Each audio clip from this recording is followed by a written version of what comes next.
Bonjour chers amis, aujourd'hui je vais vous raconter une histoire pour illustrer mon propos.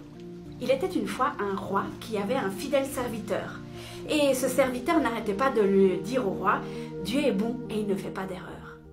Le roi, il écoutait ça que d'une oreille. Mais voilà qu'un jour ils sont partis à la chasse et ils ont dû tuer un lion, mais juste avant qu'ils puissent tuer le lion a sauté sur le roi et lui a arraché un doigt. Pendant que le serviteur soignait son roi, il lui a dit « Dieu est bon et il ne fait pas d'erreur ». Le roi s'est mis dans une colère mais internationale parce qu'il s'est dit « Dis donc, t'es qui toi? Regarde, il me manque un doigt. Tu crois quand même pas que je vais dire que Dieu est bon et qu'il ne fait pas d'erreur ?» Et aussitôt, il a mis son serviteur en prison. Mais dans sa prison, le serviteur continuait à dire « Dieu est bon et il ne fait pas d'erreur ». Un jour, le roi est reparti à la chasse. Mais ce jour-là, il n'est pas tombé sur un lion. Il est tombé sur une tribu qu'il a capturée.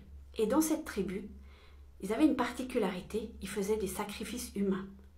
Quelle aubaine, ils avaient un roi sous la main pour le sacrifier. Alors ils l'ont préparé en vue de leur cérémonie, mais juste avant qu'ils le sacrifient, ils ont vu qu'il lui manquait un doigt. Mais ils n'ont pas pu le sacrifier, parce que dans cette tribu, on ne faisait pas des sacrifices incomplets. Et ils ont relâché le roi. « Dieu est bon et il ne fait pas d'erreur !» s'est dit le roi. Et évidemment. Donc il a couru jusqu'à la prison, il a délivré son serviteur et puis il lui a dit « J'ai bien compris la leçon, Dieu est bon, il ne fait pas d'erreur. Mais toi, t'as pas arrêté de dire ça en prison. Comment tu peux dire que Dieu est bon et il ne fait pas d'erreur ?»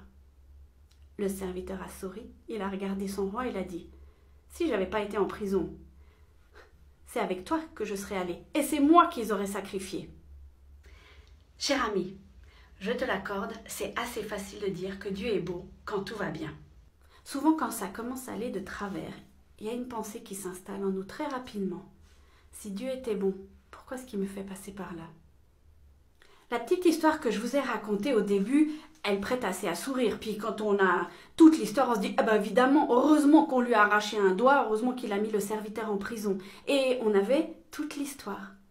Eh bien, quand on a des difficultés, quand on a des épreuves, quand on a vraiment des choses par lesquelles on doit passer qui peuvent être affreuses, on n'a pas toute l'histoire. On ne sait pas ce qui va arriver. Et surtout, on ne sait pas pourquoi. Alors, peut-être qu'on n'aura jamais d'explication. Peut-être qu'on aura une explication, mais des années après. Je crois qu'à un moment donné, il faut accepter qu'on n'est pas tout seul. Eh ouais, grande nouvelle, hein?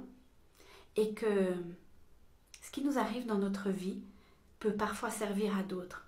C'est vrai, le prix peut être très très lourd à payer.